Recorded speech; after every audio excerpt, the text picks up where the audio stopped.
Bonjour, jamais tout seul. Voici la manne du jour. Et notre belle petite manne nous vient ce matin du Seigneur Jésus-Christ, qui dit dans Jean chapitre 8, 29, « Celui qui m'a envoyé est avec moi.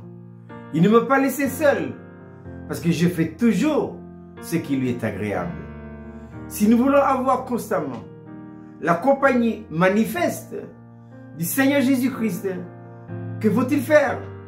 La réponse nous vient ce matin du Seigneur Jésus-Christ.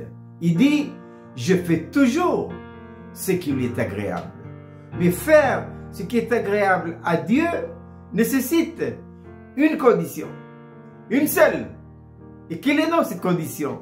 Eh bien, il faut que intérieurement, nous soyons reconstitués. Et ici, je m'adresse plus particulièrement aux enfants de Dieu, réellement nés de nouveau. Ça ne concerne surtout pas les païens, ceux qui n'ont aucun intérêt pour Dieu. Ça vous concerne, vous et moi, si nous sommes réellement nés de nouveau. Et pourquoi donc?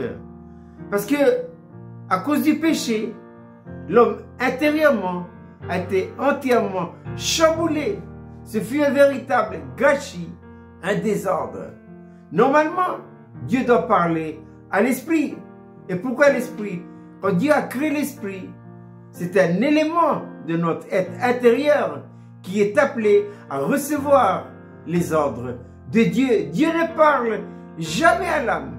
Il parle toujours à l'esprit. Mais à cause de la chute, eh bien, il n'y a plus de contact. Et bien qu'étant nés de nouveau, nous avons accepté Jésus dans notre cœur comme notre Sauveur, Seigneur et Roi. Mais l'âme a toujours les rênes.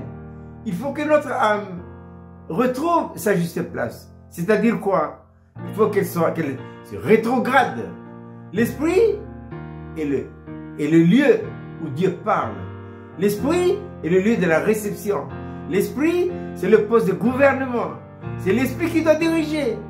L'âme elle est l'élément de communication et d'exécution avec le corps.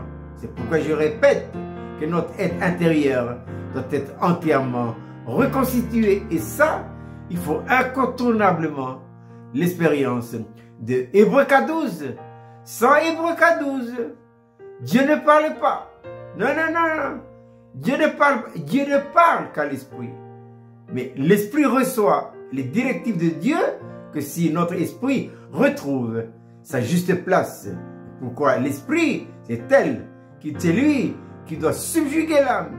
C'est lui qui doit contrôler l'âme et le corps. C'est lui qui doit diriger l'âme et le corps. C'est pourquoi les apôtres, en visitant les églises, fortifiaient leur esprit en leur disant que ce n'est pas beaucoup de tribulations qu'il faudra rentrer dans le royaume de Dieu. Je répète, pour nous ce matin, cette belle petite manne, jamais tout seul. Jean 8, 29, Jésus dit, celui qui m'a envoyé est avec moi. Il ne m'a pas laissé seul. Pourquoi? Parce que je fais toujours ce qui lui est agréable. Je vous souhaite de passer une agréable journée.